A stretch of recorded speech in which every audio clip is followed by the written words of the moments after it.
Continuando com o nosso estudo de Kitzur Hanaruch, Halachot de Mezuzah, hoje a gente se encontra na Halachá Yudalef, 11ª Halachá.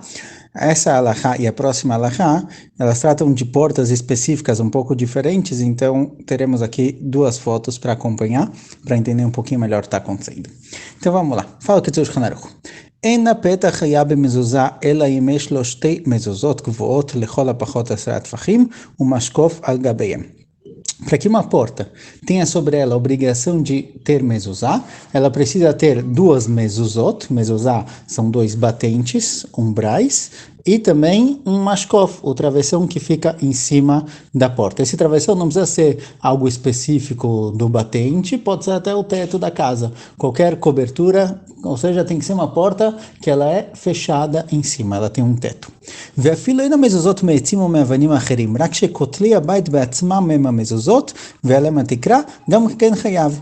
Não precisa que o batente da porta seja, como a gente costuma fazer hoje em dia, de madeira, ou de ferro, de metal, de alguma coisa específica.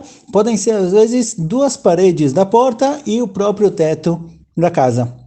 Se temos isso, muitas vezes, para entrar na sala, ou quando você tem uma sala um pouco mais aberta, a entrada da sala, do hall para a sala, às vezes é dessa forma, não tem um teto um pouco mais baixo, é realmente o teto da casa, com duas colunas dos lados. Nesse caso, mesmo que as paredes da casa formam a entrada da sala ou de qualquer ambiente, e o teto forma a cobertura da porta, mesmo assim ele é hayav.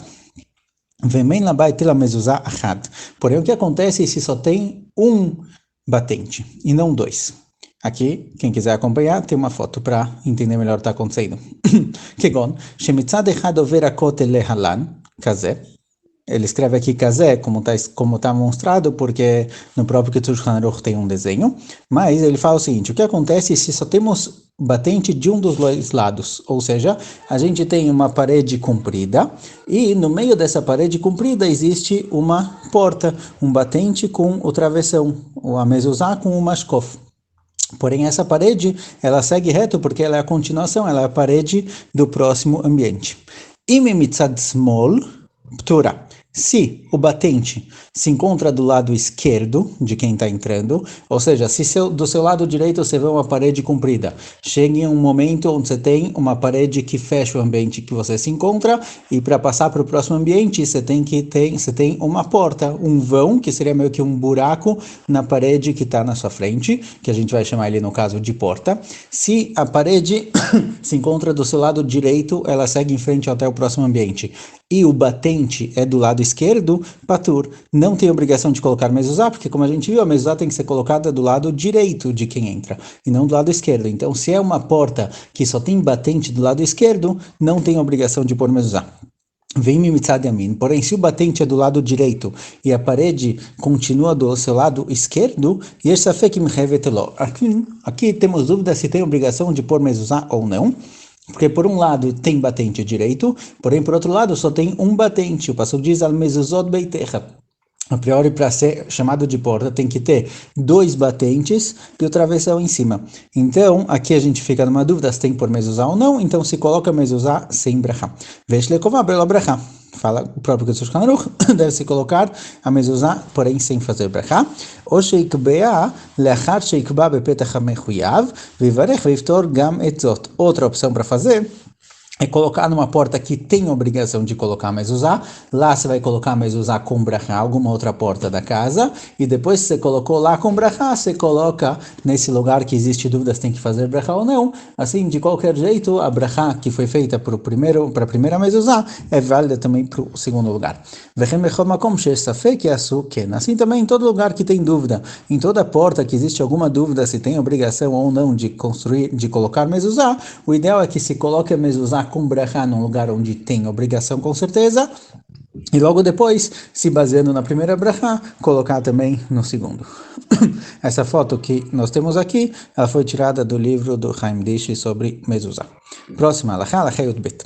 יש לו שתי מזוזות ואין לו משקוף, אלא שיש עליהם כיפה כמין קשת, או אפילו גם מזוזות אין לו, אלא שהכיפה מתעגלת מן הארץ. O que acontece se temos uma porta que tem mezuzot, ela tem batentes, porém a parte de cima dela, a parte superior da porta, ela não é um travessão reto que fecha a porta, formando um retângulo, e sim ela é um pouco arredondada. Ou às vezes mesmo de baixo até em cima, ela já tem todo um formato arredondado. Isso é mais comum em portões de casas, portões de lugares grandes, certo? Geralmente as portas da casa são retangulares, mas o que acontece se a porta não é exatamente retangular, ela sobe reto e depois ela fica circular, ou desde baixo até em cima ela já não é exatamente reta, ela meio que forma, ela é meio oval. O que acontece nessa situação? Imesh begov asrat tfachim, rochav arba tfachim, chayav. Se essa porta tem o tamanho mínimo de porta, ou seja, ela tem uma altura de 10 tfachim, 80 centímetros, com uma largura de 4 tfachim, 32 centímetros, é obrigado a colocar nela mezuzá. Mesmo que em cima ela é arredondada, já que ela tem o tamanho de uma porta, é obrigado a colocar nela mezuzá. Porém, alguns poskim dizem que já que ela é arredondada, isso significa que não temos, na verdade, 2 batentes e um travessão em cima, temos simplesmente 2 batentes que se encontram em cima, formando um ângulo circular. Então, nessa situação, tem poskim que dizem que não deve se fazer brachá. ואותם החנויות שעושים מזוזה אחת מן הקרקע עד המשקוף, ומזוזה אחת שאינה מגיעה עד המשקוף, רק שקונסים את הכותל לערך אמה או יותר כזה. Então, agora ele traz um outro caso. Um caso em que a porta não tem um formato de porta, ela não é uma porta retangular comum, como a gente conhece, ela é uma porta, na verdade, que ela tem um formato de L e depois ela tem uma entradinha, como vai aparecer aqui na foto. Então, o que se faz nessa situação? Onde se coloca a mezuzá? Porque ela tem o tamanho necessário, ela tem 2 mezuzot, ela tem 2 batentes, tem um travessão em cima, mas ela tem uma entradinha. Então, será que a gente vai colocar a mezuzá na parte de baixo, que é mais próximo ao outro batente, ou a gente vai colocar ela na parte de cima? Então, eu falo que é tudo אם המזוזה שהיא גבוהה עד המשקוף, e ממין הכניסה, se o lado, o batente que chega até o teto, é do lado direito de quem está entrando, não tem na mezuzá, botar mezuzá. Você coloca a mezuzá nesse batente, como se colocaria normalmente, mesmo que o outro lado é um pouco diferente, você vai colocar a mezuzá no lugar comum. Vem uma mezuzá que está na imiamina הכניסה, Anichnas. Porém, se esse pedacinho em comum, como vocês veem na foto, esse pedacinho em comum, essa entradinha é do lado direito, aí surge a dúvida, coloca a mezuzá em cima ou embaixo. Então fala o que se a parte de baixo tem altura de 10 tfachim, ou seja, ela tem altura de 80 centímetros, que pode ser considerada uma porta por si só, esse é o tamanho mínimo da porta, não tem a mezuzá base, você coloca a mezuzá ali embaixo, mesmo que é um pouco mais baixo, você pode chamar aquilo de porta e considerar como se estivesse virtualmente fechado até em cima, e ali você coloca a mezuzá.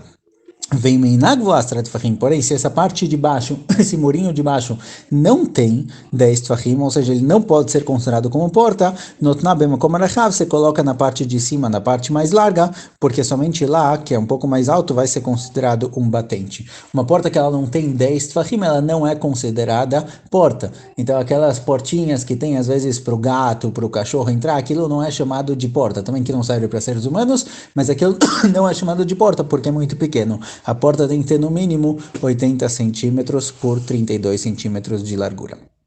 Próxima alahá, alahá yud gimel, yesh omrim, de afilo en dlatot lapeta, chayab mezuzá. Tem quem diga que uma porta, mesmo que ela não tenha porta, ou seja, é um vão, é uma passagem de um ambiente para o outro, mas sem a porta em si, tem quem diga que, mesmo assim, é obrigado a colocar mezuzá. Vexamrim, de baina dafka delet, tem quem diga que não, só é chamado de uma passagem quando você tem realmente uma porta que divide os 2 ambientes, mas se não tem porta, não tem essa separação clara entre os 2 ambientes, não tem obrigação de mezuzá. Então, já que existe essa dúvida, velachen loik vai tamezá achitle mikodem etadelet. Por isso, quando você quer colocar a mezuzá, você tem que esperar a casa ficar pronta, a porta ser colocada no lugar, e aí você vai poder colocar a mezuzá com brachá. Porém, já que Aqui, se temos uma passagem como essa, que não tem porta e você não pretende colocar porta, tem dúvida se tem que fazer brachá ou não, se coloca mezuzá sem brachá. Porém, se você pretende colocar a porta nesse lugar, então primeiro você espera colocar a porta, construir direito, depois se coloca a mezuzá. Não é permitido, não é possível colocar a mezuzá e depois pôr a porta, porque mesmo que a pessoa tenha intenção de colocar a porta, e aquela passagem vai ser uma passagem obrigada a colocar mezuzá, já que no momento em que você pôs a mezuzá não existia obrigação, e depois quando você colocou a porta, a obrigação recaiu sobre aquele lugar de sim colocar mezuzá, então você fez o ato de colocar mezuzá antes da obrigação existir, isso daqui é inválido, isso é chamado ta'aseh velo min ha'asui. Você tem a obrigação de colocar a mezuzá numa porta que tem a obrigação, e não colocar a porta num lugar onde já existe a mezuzá. A mezuzá, quando ela vem antes da colocação da porta, ela é uma mezuzá inválida.